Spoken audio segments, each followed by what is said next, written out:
Europe 1, bonjour. Raphaël Duchemin. C'est l'heure de retrouver vos experts pour décrypter toute l'actualité. On commence par l'international. Didier François, c'est plutôt une bonne nouvelle pour la Libye. Petite lueur d'espoir finalement dans ce chaos libyen, puisque le Conseil de sécurité de l'ONU s'est engagé hier soir à soutenir l'organisation d'élections législatives et présidentielles, et tout ça avant la fin de l'année. Voilà, effectivement, donc certes il n'y a encore aucune date qui a été fixée. On avait envisagé le 10 décembre prochain, mais ce qui est important dans cette résolution, c'est l'adoption d'un cadre légitime et international permettant d'organiser concrètement cette consultation générale sur l'ensemble de la Libye. Alors ce sera évidemment un scrutin insatisfaisant, faut pas rêver, ça sera difficile, ça sera imparfait, ça sera discuté, mais c'est une étape qui est absolument indispensable pour tenter de recréer un semblant d'unité nationale dans un pays totalement fragmenté, livré vraiment au règne de l'arbitraire et des milices depuis le renversement du régime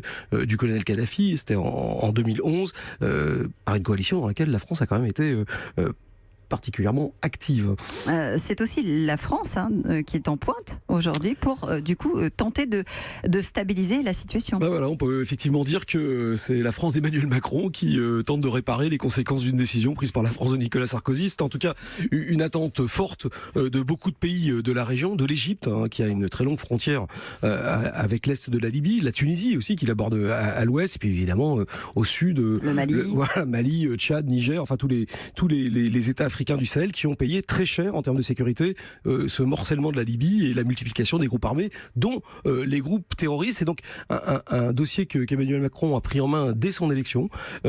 Personnellement, il est piloté directement depuis l'Élysée, assez discrètement, avec un objectif auquel finalement personne ne croyait au départ et qui consistait à vouloir faire se parler les principaux chefs de faction, pourtant réputés irréconciliables. On avait déjà un petit peu réussi à entamer les discussions. C'était en juillet 2007 à la salle Saint-Cloud, il y avait une première réunion, non ? C'est ça, c'est exactement la première rencontre entre le président libyen en titre, Fayez Sarraj, et le chef des armées, le maréchal Khalifa Haftar, qui étaient pourtant les pires ennemis, et ce qui avait à l'époque d'ailleurs suscité pas mal de commentaires ironiques et surtout très sceptiques. Mais enfin, force est de constater que la semaine dernière, toujours à Paris et toujours à l'initiative de l'Élysée, ces deux adversaires se sont revus, et ils avaient ce coup-là à leur côté deux autres hommes forts de la crise, le président de la Chambre du Parlement et puis celui du Conseil d'État. Donc tous les acteurs de la crise étaient là et ils ont accepté de participer à ces élections. En tout cas, ils s'y sont engagés. Les Nations Unies valident désormais ce processus qu'elles vont mettre en musique. On peut donc observer que jusqu'à présent, en tout cas sur ce dossier, le volontarisme présidentiel a payé. Europe 1.